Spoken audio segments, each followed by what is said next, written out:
Vamos falar sobre o servidor público que ocupa cargo eletivo. Esse é o tema MIC ADM 0042, dentro de Direito Administrativo, no capítulo de Agentes Públicos. A Constituição Federal traz regras específicas para quando o servidor público é eleito para exercer um mandato político. E qual é o objetivo dessas regras? É compatibilizar o exercício do mandato eletivo com o cargo público que o servidor já ocupava antes. Para isso, a Constituição disciplina hipóteses de afastamento, de acumulação e de remuneração.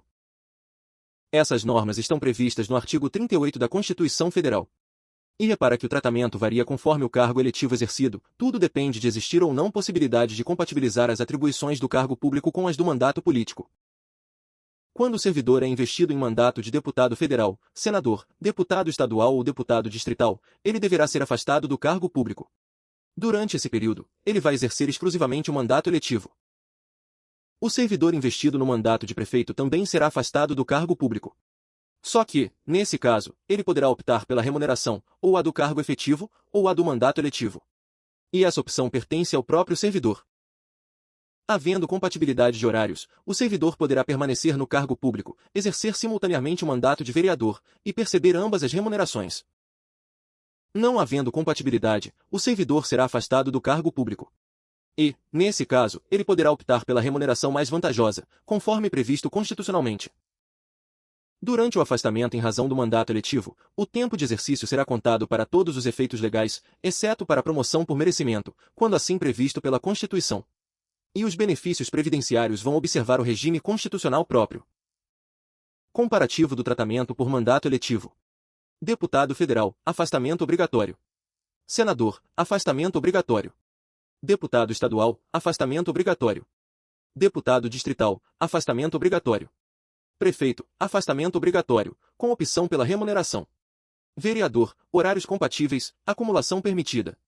Vereador, horários incompatíveis, afastamento, com opção pela remuneração.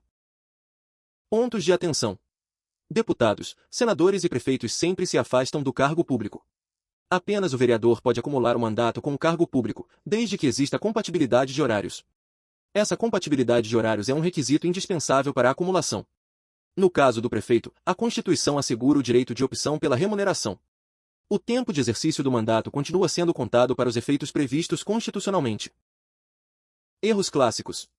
Afirmar que todo servidor eleito perde automaticamente o cargo público. Dizer que o vereador sempre deve se afastar do cargo. Esquecer a exigência de compatibilidade de horários para o vereador. Confundir o regime jurídico aplicável ao prefeito com o do vereador. Afirmar que o servidor pode receber simultaneamente ambas as remunerações em qualquer mandato eletivo. Fluxo cognitivo para resolver questões. Identifique qual é o mandato exercido.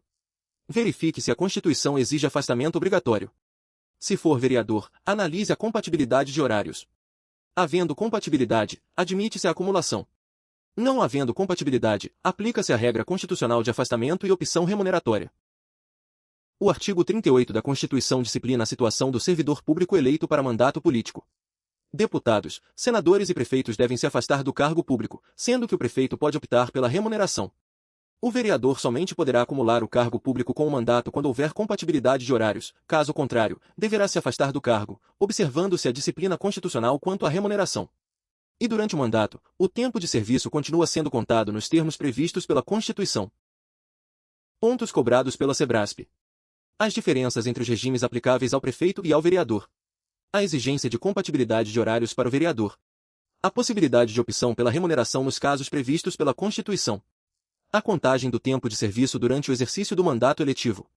A distinção entre afastamento obrigatório e acumulação constitucionalmente permitida.